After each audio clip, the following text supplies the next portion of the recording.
I've ever given you homework to listen to some healing frequencies, you might have thought it was a little weird, a little bit different to do.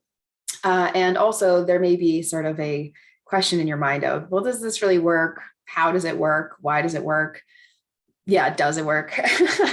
And what I have to say about this is, to me, this is an ongoing study of energy.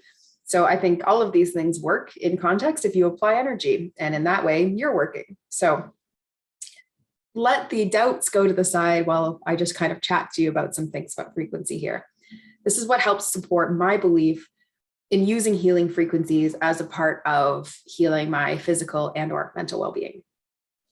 I tend to use healing frequencies specifically actually for physical well-being. So when I have experienced heavy migraines, I've chosen a healing frequency to help with matching the tone that I wish to have my head vibrating at, if that makes sense. And I've also used it a ton for sacral healing when I was going through some physical sacral area healing.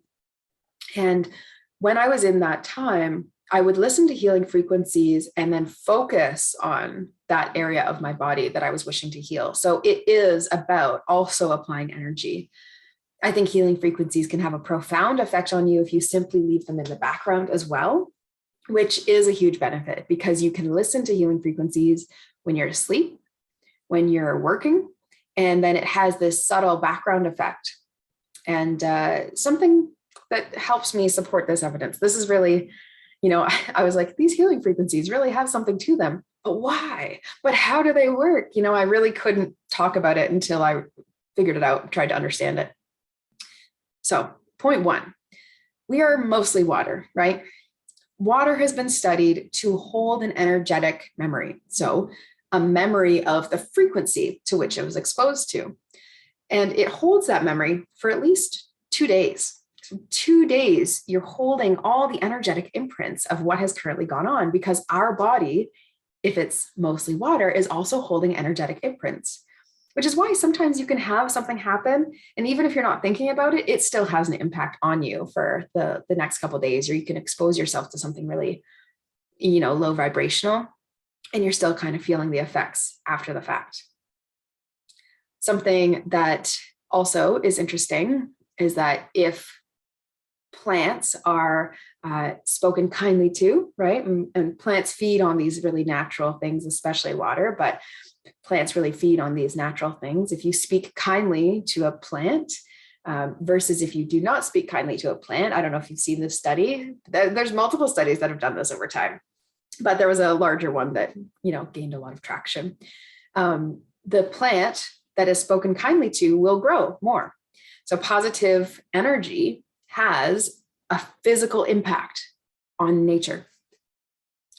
Another cool concept, I think, is that when we use aromatherapy, essential oils, they have different frequencies to them.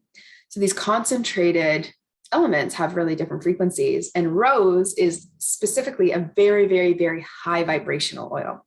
It's, I think, over 320 hertz. And our human brain, I think, is somewhere around 90. So that's a huge jump. So when we expose ourselves to rose, especially, we're really allowing our body to try and match that. So if the water in our body is attempting to match the electrical or frequency-based experience just outside of us, or just in our electromagnetic field, which makes sense, right? Because we're only sensing what's in our field here. And as empaths, we're sensing a lot of what's in our field. When we are exposing ourselves to high vibrational things, crystals, rose essential oil, any essential oils, nature, trees, it's exposing us and our cells and the water in our cells to match that frequency. Something that's really cool also is our brain has been studied to try to match frequency outside of ourselves. So they've actually looked at the brain, and the brain attempts to match the frequency to which is around it, or at least adjust itself accordingly, which is really fascinating because if you're in an environment where your nervous system really needs to kind of be heightened in order to protect yourself, you're in a big crowded area or a big city or something like that, makes sense. There's a higher frequency there. I always say Toronto has a very large amount of frequencies happening in it. And so I just need to be mindful of my experience when I go into the city, right? That you are aware that you're absorbing more potentially. And so my inner light and my inner energy expands to meet it. And I allow that to happen. Rather than allowing the city to get you down or to something to have a heavy impact on you, you get to control the impact that anything has on you. So allowing our own energy and frequency to be matching things and to be receptive of things is actually a really easy way to raise our vibe and to not be sideswiped by these changes in frequencies.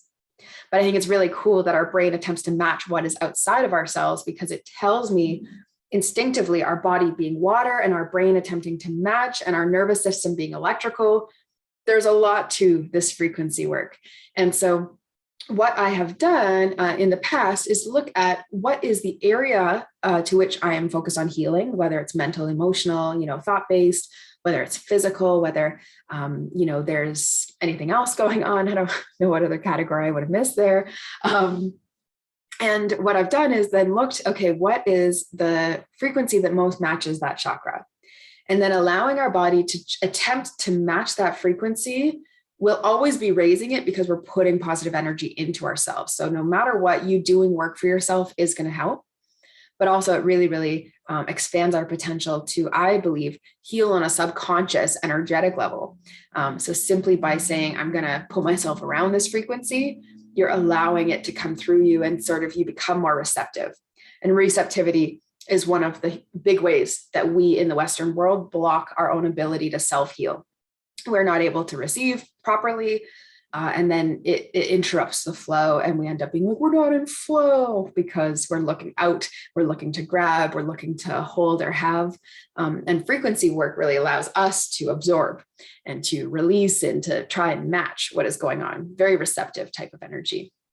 So next time you are looking to support and boost a healing time for you, especially if you're already doing some healing work, you're going to pull some cards or do pendulum readings or journaling or something, put on frequencies in the background, do two things at once. It's going to be okay. Like it will do the work while you're doing something else. And that is a really cool part about healing frequencies, I think.